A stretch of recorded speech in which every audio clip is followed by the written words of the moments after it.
Assalamualaikum warahmatullahi wabarakatuh. Perkenalkan, nama saya Andi, dan terima kasih telah memberikan kesempatan saya untuk menjelaskan poin materi selanjutnya pada makalah kelompok 4 yang berjudul konsep diri konsumen untuk dapat memperkirakan perilakunya. Baik, di sini saya akan menjelaskan dua poin. Yang pertama poin H dan poin K. Poin K yakni tentang teori kepribadian. Nah, teori kepribadian ini menurut Hall dan Landry adalah sekumpulan anggapan atau konsep-konsep satu sama lain yang berkaitan mengenai tingkah laku manusia. Nah, di mana teori kepribadian ini memiliki fungsi memiliki dua fungsi. Yang pertama adalah fungsi deskriptif dan yang kedua adalah fungsi prediktif. Nah, fungsi deskriptif adalah fungsi yang menjelaskan untuk menggambarkan perilaku atau kepribadian manusia secara rinci, lengkap, dan sistematis. Adapun fungsi prediktif adalah fungsi yang digunakan teori kepribadian untuk memperkirakan apa, mengapa, dan bagaimana tingkah laku manusia itu atau konsumen di masa mendatang. Dan kemudian adapun dimensi-dimensi teori kepribadian itu meliputi pembahasan tentang struktur, proses, pertumbuhan dan perkembangan, psikopatologi, dan penambahan atau perubahan tingkah laku konsumen. Dan faktor-faktor yang mempengaruhi teori kepribadian itu ada dua, yakni faktor historis dan juga faktor kontemporer. Nah, faktor historis adalah faktor yang merujuk pada sesuatu yang terjadi di masa lalu sehingga menjadikan landasan untuk membuat satu teori kepribadian dan melakukannya sesuai dengan apa-apa yang sudah terjadi di masa lalu.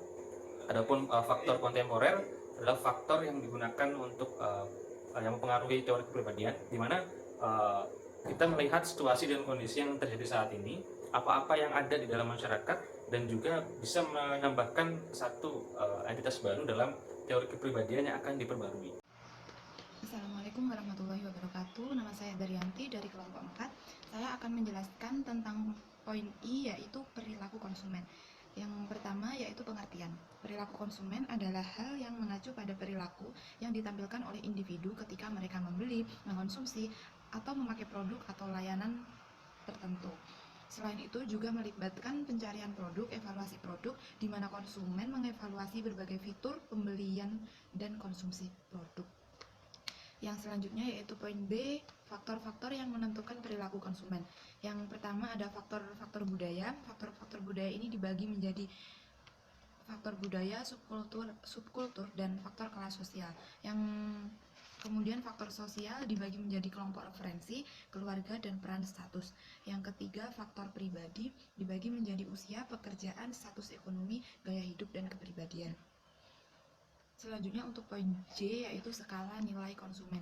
Nilai konsumen adalah selisih manfaat yang diharapkan oleh pelanggan dari produk atau jasa dibandingkan biaya yang dikorbankan baik bersifat moneter maupun non-moneter. Sweeney dan Souter mengurai dimensi nilai konsumen menjadi 4 bagian. Yang pertama yaitu emotional value, yang kedua social value, yang ketiga quality atau performance value, yang keempat price atau value of money. Menurut Cooper dan Kindler, penskalaan adalah prosedur untuk memberikan angka-angka nilai atau simbol-simbol ke suatu properti dari objek untuk tujuan memberi karakteristik dari angka-angka tersebut ke properti yang ditanyakan. Terdapat dua macam metode penskalaan, yaitu skala rating dan skala ranking. Skala rating digunakan untuk memberi nilai ke suatu variabel. Beberapa skala rating yang sering digunakan adalah sebagai berikut. Yang pertama ada skala dikotomi, yang kedua skala kategori, yang ketiga skala Likert, yang keempat skala perbedaan semantik, yang kelima skala numerik, yang keenam skala penjumlahan tetap atau konstan, yang ketujuh skala staple, yang kedelapan skala grafik.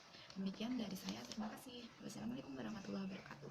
Pada prinsipnya teman-teman adalah bagaimana seseorang menghabiskan waktu dan uangnya, bagaimana mereka mengaktifkan kesenangannya dengan melakukan kegiatan-kegiatan yang cenderung bisa membuat mereka itu merasakan kebahagiaan. Ada yang memiliki gaya hidup yang mewah, ada yang memiliki gaya hidup yang sederhana. Nah, kita harus memetakan ini sebagai acuan untuk menentukan bagaimana strategi pemasaran yang akan kita lakukan mengenai produk kita. Nah, selanjutnya selain itu juga gaya hidup ini dapat mempengaruhi perilaku seseorang, dan akhirnya dapat menentukan pilihan-pilihan konsumsi seseorang gitu. Seperti yang saya sampaikan tadi, bahwa ketika ada seseorang yang memiliki gaya hidup yang mewah, maka cenderung ingin mengkonsumsi makan makanan yang mewah pula dengan harga yang tidak murah gitu kan. Nah, kemudian ada pun manfaat memahami gaya hidup konsumen adalah ada 3 setidaknya. Yang pertama adalah pemasar, kita sebagai pemasar dapat menggunakan gaya hidup konsumen untuk melakukan riset pasar, terutama untuk membuat segmentasi pasar secara spesifik gitu kan. Misalkan kita yang membuat produk makanan seblak gitu kan.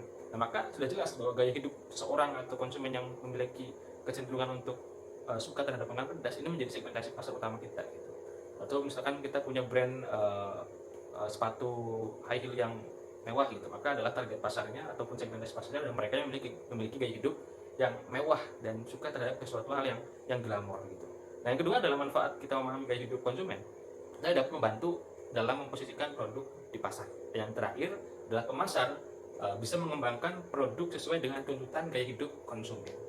Nah, mungkin itu terima kasih penjelasan dari saya.